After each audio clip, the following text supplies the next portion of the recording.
સુરતમાં ખાડીપુરની પરિસ્થિતિ બાદ હવે તંત્ર એક્શન મોડમાં. કેન્દ્રીય મંત્રી સી.આર. પાટીલની અધ્યક્ષતામાં મળેલી બેઠક બાદ તંત્રએ કામગીરી શરૂ કરી.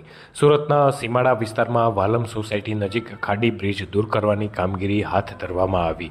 દર વર્ષે વાલમ સોસાયટીની આસપાસના વિસ્તારોમાં ખાડીપુરની પરિસ્થિતિ સર્જાય છે. વાલમ સોસાયટી નજીક ખાડી બ્રિજ અને હાઇટ ઓછી હોવાને લઈ બ્રિજ જર્જરિત અને ધોવાને લઈને તોડી પડાયો. બ્રિજ સેલના અધિકારીની દેખરેખમાં કામગીરી હાથ ધરવામાં આવી છે. આ જગ્યા પર વધુ હાઇટવાળો નવો ખાડી પુલ બનશે તે પ્રકારની માહિતી અધિકારીઓ દ્વારા આપવામાં આવી હતી. Deputy engineer bridge cell.